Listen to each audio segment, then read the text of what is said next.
মুসলমান বাবাজি, গভীর মনোযোগ। ও টাঙ্গাইলের সখীপুরের মুসলমান, গভীর মন দিয়ে শুনুন রে বাবা।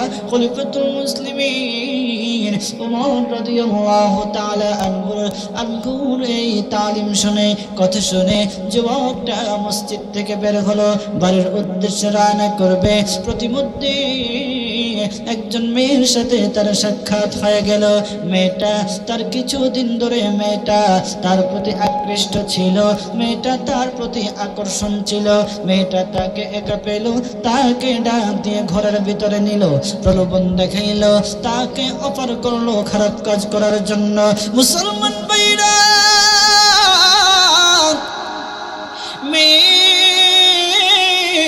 যুবকের কাছে যাবে, এমন সময় যুবকের মনে হয়ে গেল, আরে খলিফাতুল মুসলিমিন তো বলেছেন ওয়ালিমান খাফা মাকাম রাব্বিহি জান্নাতান, ওয়ালিমান খাফা মাকাম রাব্বিহি জান্নাতান। আমি যদি এখন এই মেয়ের সাথে জিনা করে ফেলি, অন্যায় কাজ করে ফেলি, আমি যদি গুনাহ করে ফেলি, আমি আল্লাহ তাআলার সামনে কি জবাব দেব?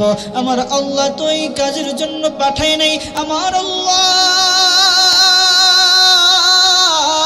যদি আমাকে দাঁড় করায় বলে, ও গোলাম, আমি তোকে নিজ হাত দ্বারা বানিয়েছি রে গোলাম, আমি তো তোকে নাফরমানি করার জন্য পাঠাই নাই, তোকে আমি খারাপ কাজ করার জন্য পাঠাই নাই, তুমি কেন খারাপ কাজ করলে? আমি আল্লাহ তাআলার সামনে কি জবাব দেব, কি জবাব দেব? তখন সাথে সাথে এই যুবক দৌড় দিয়ে ঘর থেকে বের হয়ে গেল। দৌড় দিয়ে ঘর থেকে বের হয়ে বাড়িতে চলে গেল। বাবাকে গিয়ে ডেকে ডেকে বলতেছে, ও বাবা, আমি গুনাহগার, আমি নাফরমান। বাবা গো, আমি আল্লাহ তাআলার সামনে কি জবাব দেব? আল্লাহ তাআলা যদি আমাকে ধরে ফেলে, আমি আল্লাহর সামনে কি জবাব দেব? আমি তো আল্লাহ তাআলার সামনে দাঁড়াতে পারবো না, আমি আল্লাহ তাআলার সামনে জবাব দিয়ে কাট করে দাঁড়াতে পারবো না, আমি পারবো না আল্লাহর সামনে গিয়ে দাঁড়াতে জবাব দিতে। এইভাবে তিনি কান্না করতেছেন আর পড়তেছেন, ওয়ালিমান খাফা মাকাম রাব্বিহি জান্নাতান, ওয়ালিমান খাফা মাকাম রাব্বিহি জান্নাতান।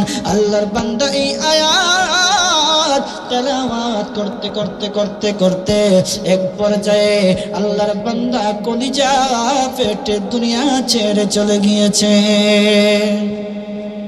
মুসলমান বাবাজি, ওই যুবক দুনিয়া ছেড়ে চলে গিয়েছে, এখন সে আর দুনিয়ার মধ্যে নাই। রাতের ভিতরে তার বাবা, তার আত্মীয় স্বজন তাকে জানাজা পড়ায়া দাফন কাফনের ব্যবস্থা করে কবরস্থ করে দিল। তারপর দেখা যায় মুয়াজ্জিন আজান দিল, ফজরের আজান। তার বাবা ফজরের নামাজ পড়ার জন্য মসজিদে নববীতে গেল। মসজিদে নববীতে ফজরের নামাজ আদায় করে হযরত ওমর রাদিয়াল্লাহু তাআলা আনহুর তালিমে আবার বসলো। হযরত ওমর রাদিয়াল্লাহু তাআলা আনহু নামাজ শেষ করে সবাইকে একত্রিত করে বসলেন। আর তিনি চেক করতেছেন, তিনি তালাশ করতেছেন কে নামাজে অংশগ্রহণ করে নাই, নামাজ আদায় করে নাই। দেখলেন আল্লাহর বান্দা যুবক মসজিদে আসে নাই। যুবকের বাবাকে তখন খলিফাতুল মুসলিমিন ওমর রাদিয়াল্লাহু তাআলা আনহু বলতেছেন, রে যুবকের বাবা, কেন তোমার সন্তান আসে নাই? তোমার সন্তান কেন আজকে ফজরের নামাজ অংশগ্রহণ করে নাই? কেন ফজরের নামাজ আমার পিছনে আদায় করে নাই? সে তো প্রতিদিন ফজরের নামাজ আদায় করত, আজকে কেন সে আসে নাই? তখন যুবকের বাবা ডেকে ডেকে বলতেছে, ও খলিফাতুল মুসলিমিন, আমার সন্তান দুনিয়া ছেড়ে চলে গিয়েছে। আর সমস্ত ঘটনাটা বর্ণনা করে শুনাইলা খলিফাতুল মুসলিমিন হযরত ওমর রাদিয়াল্লাহু তাআলা আনহু বলেন, ও যুবকের বাবা, চলো যাই তোমার সন্তানের কবর জিয়ারত করি। কবর জিয়ারত করার জন্য সন্তানের কবরের পাশে গেলেন, যুবকের পাশে গেলেন। খলিফাতুল মুসলিমিন কবর জিয়ারত করলেন। কবর জিয়ারত করে তিনি মুরাকাবা করলেন। আর মুরাকাবা শেষ করার পর সন্তানের বাবাকে ডেকে ডেকে বলেন, ও সন্তানের বাবা শোনো, তুমি কি সুসংবাদ শুনতে চাও? তুমি কি সুসংবাদ শুনতে চাও রে? শোনো না, তোমার সন্তান আল্লাহ তাআলাকে ভয় করার কারণে, আল্লাহ তাআলাকে ভয় করে গুনাহমুক্ত থাকার কারণে আমার আল্লাহ, একটা জোরে ডাকতেন আল্লাহু আকবার। হয় নাই ইমানের সাউন্ডে ডাকতেন আল্লাহু আকবার। ইমানের সাউন্ড হয় নাই, ইমানের আওয়াজ হয় নাই, বলেন আল্লাহু আকবার। মুসলমান বাবাজি, খলিফাতুল মুসলিমিন ওমর রাদিয়াল্লাহু তাআলা আনহু তখন যুবকের বাবাকে ডেকে ডেকে বলতেছেন, যুবকের বাবা শোনো, জানা শোনাই তো যে মরতে দেরি, আল্লাহ তাআলা আমাকে আযাবে গ্রেফতার করতে দেরি না, যে মরতে দেরি হবে, কবরের আযাব আমার উপর পতিত হবে, এটা জানা শোনাই। মাফ তো পাবই না, মাফ তো আল্লাহ করবেনই না। যে কয়দিন আছে করতে থাকি, যেভাবে আছে সেভাবে চলতে থাক। কবরে গেলে সেটা তো আর মানুষ দেখবে না, নাউজুবিল্লাহ বলেন, যে কবরে গেলে সেটা তো আর মানুষ দেখবে না।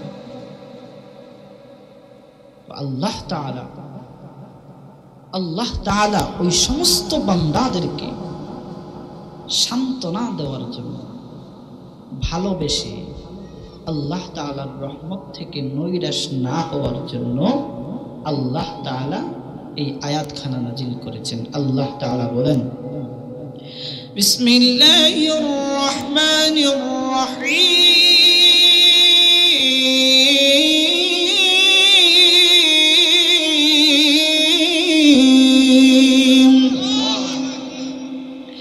قل يا عبادي الذين أسرفوا على أنفسهم لا تقنطوا من رحمة الله إن الله يغفر الذنوب جميعا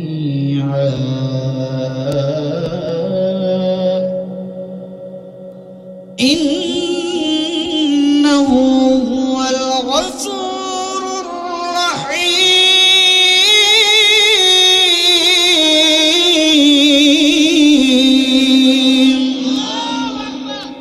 আল্লাহ তাআলা ওই সমস্ত বান্দাদেরকে সান্ত্বনা দেওয়ার জন্য, আল্লাহ তাআলার রহমত থেকে নৈরাশ না হওয়ার জন্য আল্লাহ তাআলা উক্ত আয়াত নাজিল করেছেন।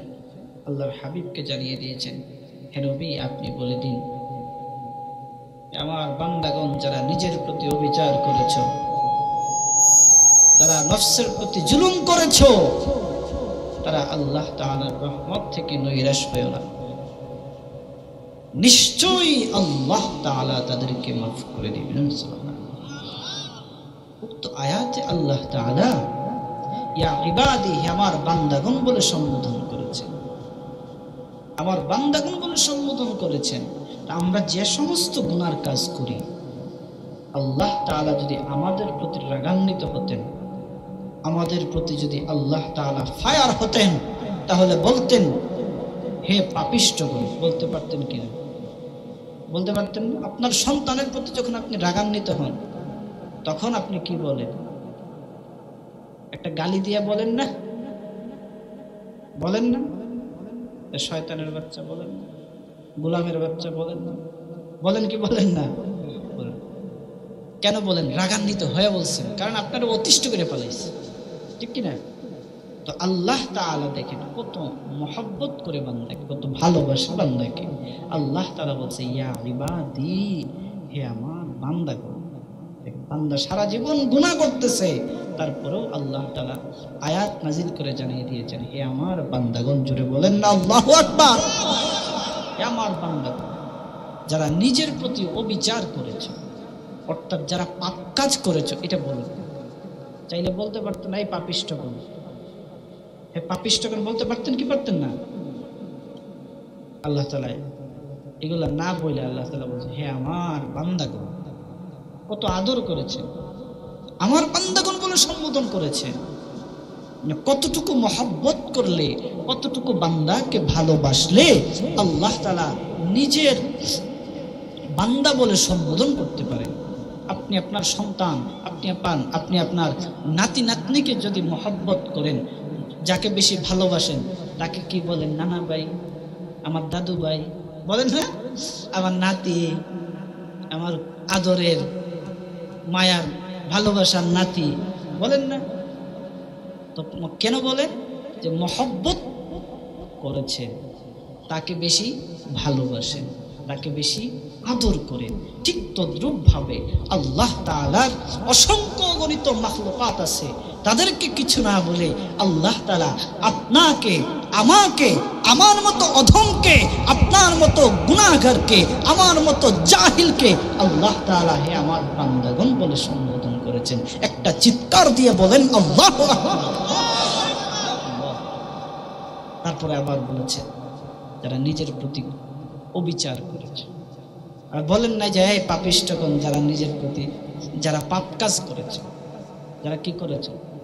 পাপ কাজ করেছে, এই কথা না বলে যারা নিজের নফসের প্রতি জুলুম করেছে, নফসের প্রতি জুলুম করেছে। লা তাকনাতু মির রাহমাতিল্লাহ, তারা আল্লাহ তাআলার রহমত থেকে নৈরাশ হইও না।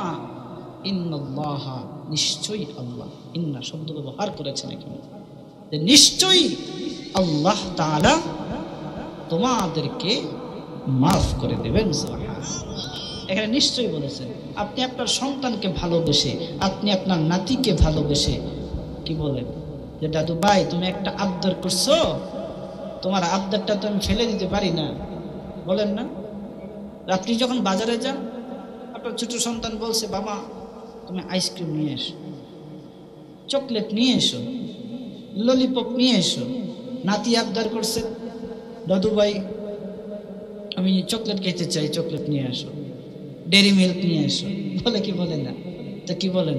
যে দাদু তুমি চিন্তা করো না, দাদু যেতেছি বাজারে, তোমার জন্য নিয়ে আসো, বলেন না? কেন বলো? মহব্বত করি। তখন যখন আবার একটু মুড়া মারে, মুড়া বোঝেন তো? হ্যাঁ, আচ্ছা, তো মুড়া যখন মারে তখন কি বলেন? চিন্তা করো না, আমি তো নিয়ে আসবো, অবশ্যই নিয়ে আসবো, তুমি চিন্তা করো না, দাদু গেছি অবশ্যই তোমার জন্য নিয়ে আসবো, একটা মাত্র তুমি নাতি, তোমার জন্য আনবো না, কার জন্য আনবো? যে অবশ্যই যে বলছেন, নিশ্চয়ই যে বলছেন, যে শিওর যে একবারে আনবেনই আনবেন।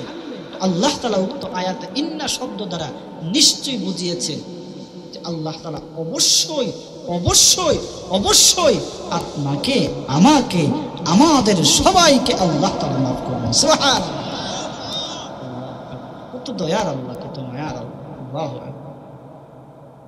একটাবার চিন্তা করি না, একটা বারও চিন্তা করি না, কত দয়ার আল্লাহ। আমরা যখন কোনো গুনার কাজ করতে যাই, নাফরমানি করতে যাই, ফেরেশতারা বলে আল্লাহ তোমার বান্দা এখন গুনাহ করতে যাচ্ছে, তোমার বান্দা এখন গুনাহ করবে, তোমার বান্দা এখন গুনাহ করতেছে, ওগো আল্লাহ তোমার যদি পারমিশন পাই, তোমার যদি অনুমতি পাই, তোমার বান্দাকে ধূলিসাৎ করে দেই, তোমার বান্দাকে ধ্বংস করে দেই, তোমার বান্দা তোমার খেয়ে, তোমার পরে তোমার সবকিছু নিয়ামত ভোগ করে তোমার বান্দা তোমার নাফরমানি করতেছে, আল্লাহ গো সহ্য করতে পারতেছি না, ও আল্লাহ তোমার যদি অনুমতি পাই তোমার বান্দাকে ধ্বংস করে দেই। জমিন বলে আল্লাহ আমরা ফেটে যাই, তোমার বান্দাকে আমরা গ্রাস করে ফেলি। আল্লাহ তাআলা বলেন এই ফেরেশতা, জমিন, আসমান, ওই শোনো তোমরা, আমি আল্লাহ তাআলা যা জানি তোমরা তা জানো না।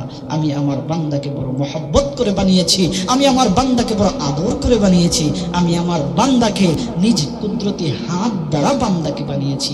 আমার বান্দাকে এত মহব্বত করি, এত ভালোবাসি, আমার বান্দা এখন গুনাহ করতেছে, বা আমার বান্দা এখন গুনাহ করবে, বা আমার বান্দা এখন গুনার কাজে যাচ্ছে, ও ফেরেশতারা একটু পরেই যখন আমার দিকে আমার বান্দা ফিরে আসবে, ফিরে আইসা যখন আমার কাছে চাইবে আল্লাহ গুনাহ করে ফেলেছি, অন্যায় কাজ করে ফেলেছি, আল্লাহ গো আমাকে তুমি মাফ করে দাও, ও আল্লাহ আর কোনোদিন গুনাহ করব না, আর অন্যায় কাজ করব না, নাফরমানি করব না, আল্লাহ গো মাফ করে দাও।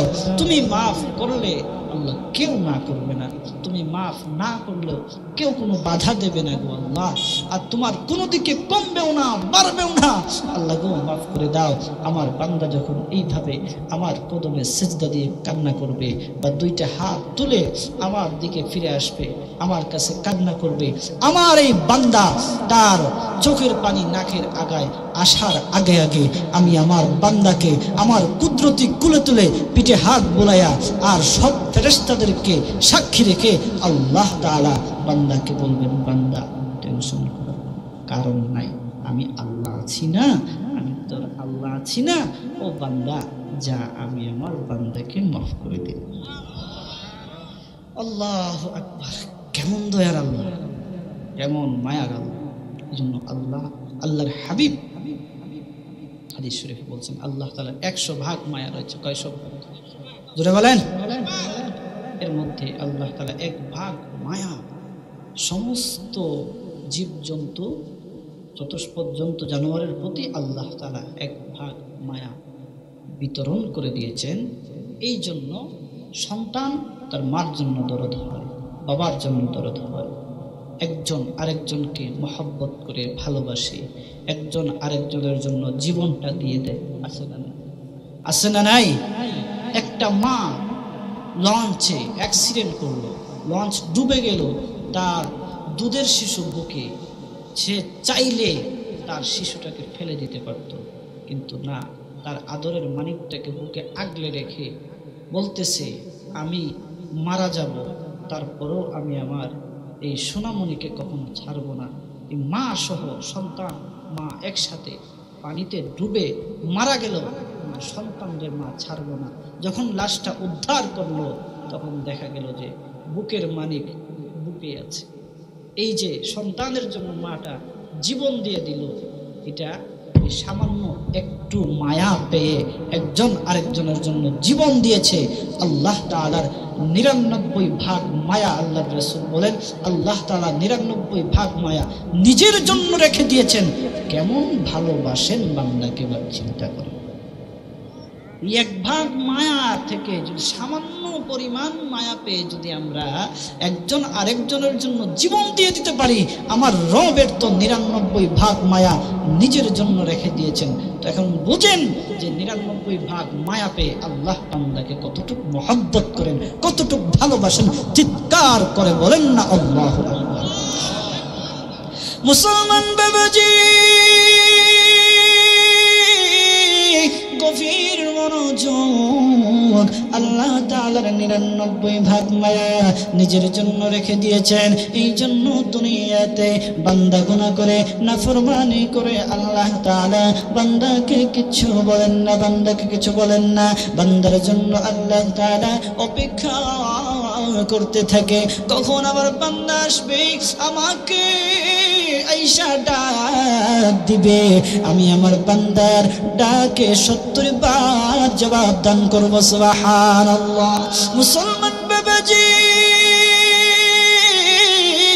গভীর মনোযোগ, আল্লাহর নবী মুহাম্মদুর রাসূলুল্লাহ সাল্লাল্লাহু আলাইহি ওয়াসাল্লামের কাছে 2 জন ব্যক্তি আসলো। আয়েশা বলতেছে ইয়া রাসূলুল্লাহ, ইয়া হাবিবাল্লাহ। প্রথম নম্বর ব্যক্তি বলল, ওগো নবীজি, ও আল্লাহর হাবিব, আমি সারা জীবন গুনাহ করেছি, আমি সারা জীবন মদ খেয়েছি, আমি সারা জীবন মদের সাথে জড়িত ছিলাম, আমি একটা মুহূর্ত মদ ছাড়া থাকতে পারি না। ওগো আল্লাহর হাবিব, আমি কি আল্লাহ তাআলার পক্ষ থেকে মাফ পাবো? আমি কি মাফ পাবো? আমার আল্লাহ কি মাফ করবে? আমি এই সমস্ত গুনাহ থেকে আমি বিরত হতে চাই, আমি বিরত থাকতে চাই, আমার আল্লাহ কি আমাকে মাফ করবে? তখন আল্লাহর নবী কিচ্ছু বলেন না। 2 নম্বর ব্যক্তি বলতেছে ইয়া রাসূলুল্লাহ, ইয়া হাবিবাল্লাহ, আমি সারা জীবন জিনা করেছি, আমি সারা জীবন জিনার কাজেই ডুবন্ত ছিলাম, আমি জিনার কাজ জিনার গুনাহেই ডুবন্ত ছিলাম, সারা জীবন আমি জিনা করেছি। ওগো নবীজি, আমার আল্লাহ তাআলা কি আমাকে মাফ করবে? আমি গুনাহ করেছি, অন্যায় কাজ করেছি, নাফরমানি করেছি, আমি এখন তওবা করতে চাই, আমি কি মাফ পাবো? আল্লাহর নবী কিছু বলেন নাই, কিছু বলেন নাই। আল্লাহর নবী আল্লাহর কাছ থেকে এইরকম কোনো ঘোষণা এখনো পান নাই। মুহাম্মদুর রাসূলুল্লাহ সাল্লাল্লাহু আলাইহি ওয়াসাল্লাম মাথা নিচে দিয়া চিন্তায় পড়ে গেলেন এইদিকে। আমার আল্লাহ হযরত জিবরাইল আলাইহিস সালাতু ওয়াস সালাম কেটে কেটে বলেন, ওরে জিবরাইল,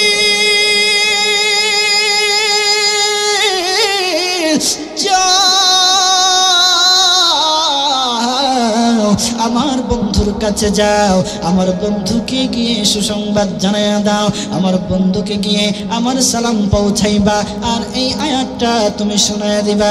কুল ইয়া ইবাদিয়াল্লাযীনা আসরাফু আলা আনফুসিহিম লা তাকনাতু মির রাহমাতিল্লাহ ইন্নাল্লাহা ইয়াগফিরুয যুনুবা জামিআ ইন্নাহু হুয়াল গফুরুর রহিম।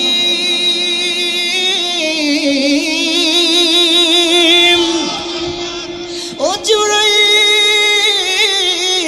যাও আমার বন্ধুর কাছে যাও, আমার বন্ধুকে গিয়ে সুসংবাদ জানায়া দাও। আমার বন্ধুর কাছে যে দুইজন ব্যক্তি এসেছে, তারা আয়েশা জিজ্ঞাসা করতেছে তাদেরকে কি আমি আল্লাহ মাফ করব?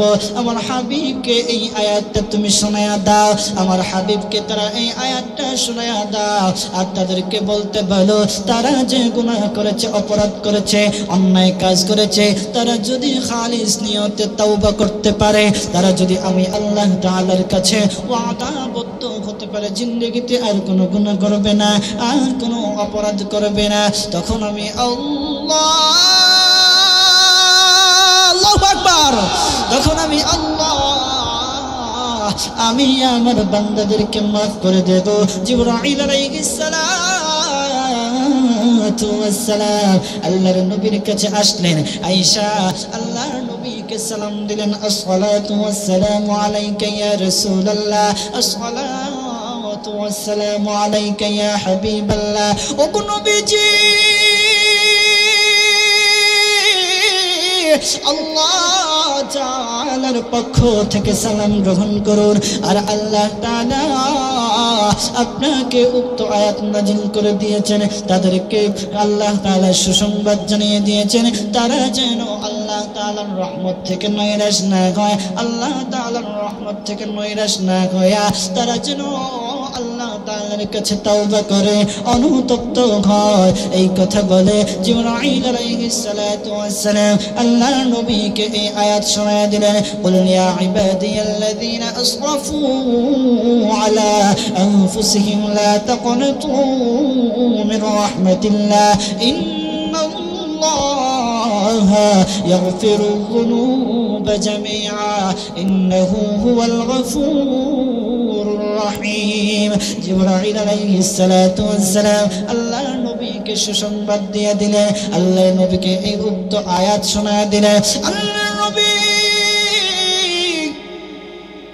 মুহাম্মদুর রাসূলুল্লাহ সাল্লাল্লাহু আলাইহি ওয়াসাল্লাম তাদেরকে বললেন, ও তোমরা শোনো, ও জিনাকারী, ও মদখোর, তোমরা শোনো, তোমরা যে আমাকে প্রশ্ন করেছো, তোমরা যে আমার কাছে তোমরা এসেছো, আল্লাহ তাআলার কাছে তোমরা তওবা করবা, অনুতপ্ত হইবা, এই দিকে আর ফিরে যাইবা না।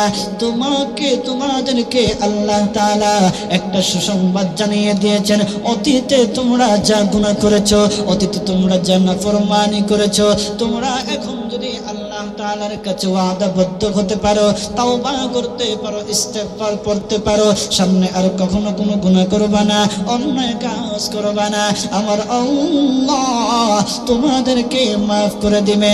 তখন দুজন আপনার আমার নবী মুহাম্মাদুর রাসূলুল্লাহ সাল্লাল্লাহু আলাইহি ওয়াসাল্লামের দুইটা হাত ধরে বলতেছে, ও নবীজি, এই যে আমরা এখন ওয়াদাবদ্ধ হলাম, আপনার কাছে তওবা করলাম, আপনার কাছে আমরা অনুতপ্ত হলাম, আপনাকে সাক্ষী রেখে বলতেছি, ইয়া রাসূলুল্লাহ, আমরা যতদিন দুনিয়ার জমিনে বেঁচে থাকবো ততদিন আর কোনো গুনাহ করব না, আর কোনো অন্যায় কাজ করব না। আল্লাহর নবী বলেন, তাই যদি হয় তাহলে আমার আল্লাহ তোমাদের জিন্দেগির সব গুনাহগুলি মাফ করে দিয়েছেন। তুমি মিটাও সকল চাওয়া দুদিন আগে পরে, তোমার কাছেই সকল পাওয়া সবই তোমার তরে। আল্লাহু আকবার। তুমি মিটাও সকল চাওয়া দুদিন আগে পরে, তোমার কাছেই সকল পাওয়া সবই তোমার তরে।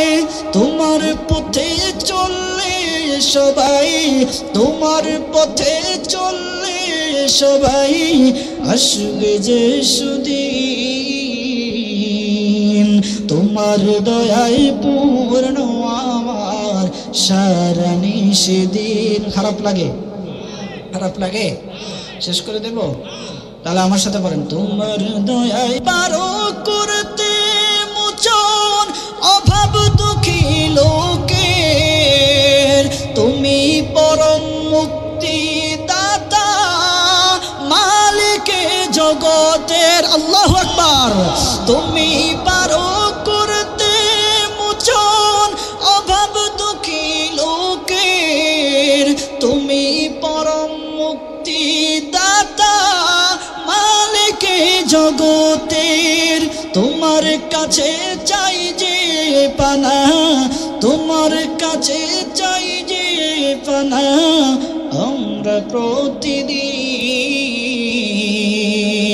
তোমার দয়ায় পূর্ণ আমার, তোমার দয়ায় পূর্ণ আমার সারা নিষেদিন। আল্লাহ তুমি দয়ার সাগর, আল্লাহ তুমি দয়ার সাগর, রহমানুর রহিম। তোমার দয়ায় পূর্ণ আমার, তোমার দয়ায় পূর্ণ আমার সারা নিষেদিন। সমস্ত দয়া কার? আসতে বললে চলবে না। সমস্ত দয়া কার? আরো চিৎকার করে বলেন, কার? সমস্ত দয়া আল্লাহ। বান্দা গুনাহ করে, নাফরমানি করে, কখনো আল্লাহ তাআলা তার একটা ওয়াক্তের জন্য রিজিক বন্ধ করেন না। করেন? করেন? করছেন না কোনদিন? সারা রাত্র বান্দা গুনাহ করে, সারা রাত্র বান্দা গান শোনে, সকালে উঠেই তার নাস্তা রেডি পায়। আছে না নাই? আছে না নাই? যদি আল্লাহ তাআলা দয়া না হতো, মায়া না হতো, তাহলে কখনো এটা সম্ভব ছিল না। দুনিয়ার মানুষ আপনাকে স্বার্থের জন্য ভালোবাসে। কিসের জন্য ভালোবাসে? স্বার্থের জন্য ভালোবাসে। আগেরকার বা এখনো তো মালিকের কাজ করে, আছে না নাই? কিছু দিন মজুর মালিকের কাজ করে না? তো মালিকের কাজ ধরেন প্রতিদিন 700 টাকা 1000 টাকা রোজ, আছে না? তো মালিকের কাজ যদি সে করে, ধরেন 8 ঘন্টা বা 10 ঘন্টা কাজ করবে, সে যদি 4 ঘন্টা বৈশা বৈশা কাটায় দেয়, মালিককে কি করব? আদর করব? হ্যাঁ, আদর করব? আরে টাকা দিব? টাকা দিতে দেরি করব না? মোরামুরি করবে না? অবশ্যই। দুনিয়ার মানুষের স্বার্থে আঘাত দিলে, তার কথা মতো না চললে, দুনিয়ার মালিকের যদি স্বার্থে একটু আঘাত পড়ে, তখন আপনাকে কটু কথা বলতে তার দ্বিধাবোধ করে না, তার দ্বিধাবোধ হয় না, তার অন্তরে একটু মায়া লাগে না। দুনিয়ার মানুষের সাথে আঘাত করলে আপনাকে যে কোনো সময় অ্যাটাক করতে পারে, যে কোনো সময় আপনাকে লাঞ্ছিত করতে পারে, যে কোনো সময় আপনার বুকে গুলি চালাতে পারে। আমাদের সমাজে আছে না নাই জুড়ে বলেন? তার স্বার্থে আঘাত করবে, আপনাকে ক্রস ফায়ার করে দুনিয়া থেকে বিদায় করে দিবে। হয় কি হয় নাই? হয়েছে কি হয় নাই? জুড়ে বলেন, হয়েছে কি হয় নাই? হয়েছে। দুনিয়ার মানুষ স্বার্থের জন্য আপনাকে ভালোবাসে, দুনিয়ার মালিককে আপনি খুশি করার জন্য, দুনিয়ার নেতাকে আপনি খুশি করার জন্য আপনার জীবনটা আপনি বিলিয়ে দিতে পারেন। আর এই নেতার স্বার্থে আঘাত করলে তখন দেখা যাবে আপনার বিরুদ্ধে সে দাঁড়াতেও দ্বিধাবোধ করবে না। আর মহান আল্লাহ তাআলা হচ্ছেন আমাদের মালিক, যার খাইলাম, যার দেয়া সমস্ত নিয়ামত ভোগ করলাম, আবার তারই নাফরমানি আমরা করি। তারপরেও আমার আল্লাহ তাআলা কিচ্ছু বলেন না। দুনিয়ার মানুষের কাছে আপনি একটা জিনিস অপরাধ করছেন, দুনিয়ার নেতার কাছে আপনি অপরাধ করছেন একবার, দুইবার, তিনবার, চারবার, পাঁচবারের সময় আপনাকে হয়তো সে কিছু একটা করে বসবে। করবে কি করবে না? বলেন, করবে কি করবে না? করবে। কিন্তু আপনি 40 বছর, 50 বছর, 80 বছর, 100 বছর আপনি হায়াত পাইলেন, আপনি প্রতিনিয়তই গুনাহ করতেছেন, অন্যায় কাজ করতেছেন, নাফরমানি করতেছেন, তারপরেও আল্লাহ তাআলা কিচ্ছু বলেন না। দুনিয়ার মানুষ 5 বার 6 বারের জন্যই, 6 বারের পরেই দেখা যায় আপনাকে অ্যাটাক করেছে, আপনাকে শাস্তির সম্মুখীন করেছে, শাস্তির মোকাবেলা করেছে, কিন্তু আল্লাহ তাআলা কিচ্ছু বলেন না। আল্লাহ তাআলা শুধু অপেক্ষায় থাকে আমার বান্দা কখন আমাকে ডাক দিবে, আর আমার বান্দা আমাকে ডাক দেওয়ার সাথে সাথে আমি আমার বান্দার ডাকে সাথে সাথে 70 বার হাজিরা দেব। একটা বান্দা, একটা যুবক বান্দা যখন আল্লাহ তাআলাকে ডাক দেয়, আল্লাহ সাথে সাথে আল্লাহ তাআলা ওই যুবকের ডাকে 70 বার জবাব দেন। এবার বলেন, আপনি এতদিন নেতার পিছনে ঘুরতে ঘুরতে ঘুরতে ঘুরতে আপনার জুতার তলা ক্ষয় করে ফেলাইছেন, আপনার কালো দাড়িটা সাদা করে ফেলছেন আপনার নেতা নেত্রীর জন্য। এই নেতা, এই নেত্রী কোন কাজের না। আপনার কবরে আপনি ঘুমাতে হবে, নেত্রী আর নেতা এসে ঘুমাবে না। মুনকার নাকির প্রশ্ন করলে আপনাকেই জবাব দিতে হবে। তখন আর বললে হবে না যে নেত্রী আপনার জন্য আমার কালো চুল সাদা করে দিয়েছি, সারাটা জীবন আপনার জন্য আমি ব্যয় করলাম, জুতার তলা পর্যন্ত ক্ষয় করে ফেললাম, আমাকে বাঁচাবে? বাঁচাবে? চেয়ারম্যানের পিছনে ঘুরতে ঘুরতে চেয়ারম্যান একটা চা খাওয়ায়, আহারে স্লোগান, আমার নেতার চরিত্র গুয়ের চেয়ে পবিত্র, আছে না? ফুলের চেয়ে পবিত্র, এটা বলা যাবে না। সমাজের অধিকাংশ নেতারা ডাস্টবিনের ময়লার দাম আছে, এই সমস্ত নামদারি নেতাদের কোনো দাম নাই, কোনো দাম নেই। ঠিক বললেও ঠিক, না বললেও ঠিক। কারণ দুনিয়ার নেতা আপনাকে তার কাজে ব্যবহার করবে, তার যে অপকর্ম আছে এই অপকর্মর দিকে আপনাকে ধাবিত করবে।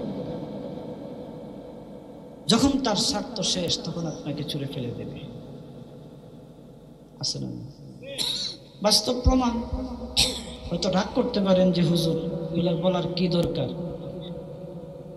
যখন দেখা গেছে যে জানের নিরাপত্তা নাই, চলে যেতেই হবে, তিনি যখন চলে গেলেন, পাতি নেতাগুলো যে আছে ওদের খোঁজ নেওয়ার টাইম আছে? হ্যাঁ, এত বছর, 16 বছর 15 বছর যার পিছনে এই দামাল ছেলেরা, গরিব বাবার গরিব সন্তানেরা, এই পবিত্র ছোট ছোট বাচ্চাগুলো তাদের পিছনে যত শ্রম দিল, যাওয়ার সময় তিনি চলে গেলেন আর তাদের খোঁজ খবর নাই। এই যে পতাকাটা এখন মাইর খায়, লাঞ্ছিত হয়, অপমানিত হয়, এখন কই গেল? পাশে এসে কেউ দাঁড়াইছে? আজ দাঁড়াইছে? এখন বলেন তো স্বার্থবাদী কে বলেন? স্বার্থবাদী কে? নেতারা। আপনি মরলে আপনার পাশে এসে দাঁড়াবে না, আপনার পাশে আপনার প্রতিবেশী যাবে, আপনার ভাই যাবে, আপনার বোন আপনার পাশে যাবে, আপনার জন্য দোয়া করবে। আজকে যে নেতার জন্য, যে দলের জন্য আপনি জীবনটা উৎসর্গ করে দিয়েছেন, তিনি যাবে না। তিনি হয়তো আয়সা বলতে পারেন, একটু দোয়া করতে পারেন, এর থেকে বেশি কিছু। কিন্তু আপনার গর্ভধারিণী মা আপনার জন্য সারা জীবন কাঁদতেই থাকবে, কাঁদতেই থাকবে। বিভিন্ন জায়গায় তো যাই, দেখি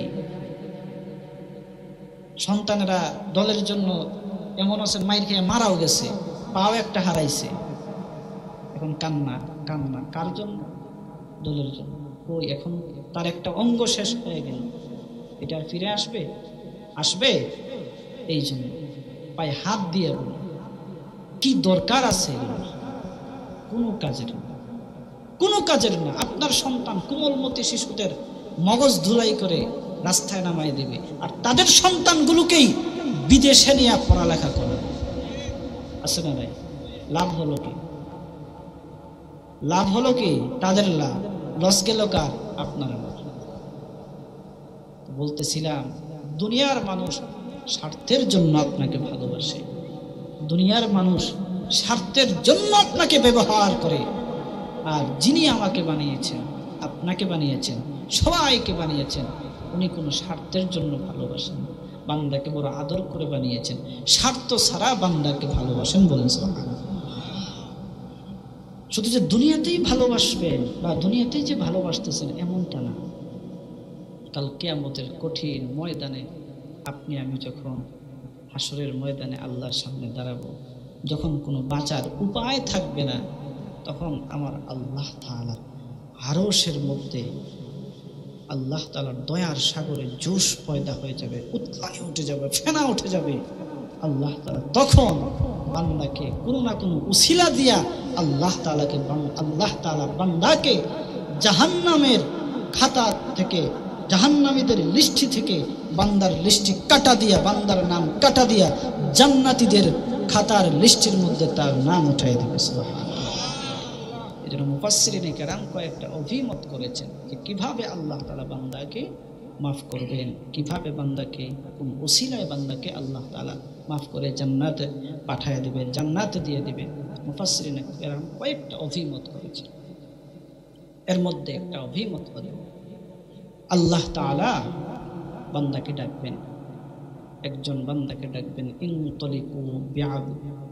আল্লাহ বান্দাকে ডাকবেন, বান্দা আসবে, আসার পরে দেখা যাবে আল্লাহ তাআলা বান্দার আমলনামা ওজন করবেন। ওজন করার পরে তার আমলনামা, তার নেকির পাল্লাটা পাতলা হয়ে যাবে, তার গুনার পাল্লাটা ভারী হয়ে যাবে। আল্লাহ তাআলা তখন ফেরেশতাদেরকে বলবেন, ইনতলিকু বিআবদি ইলান নার।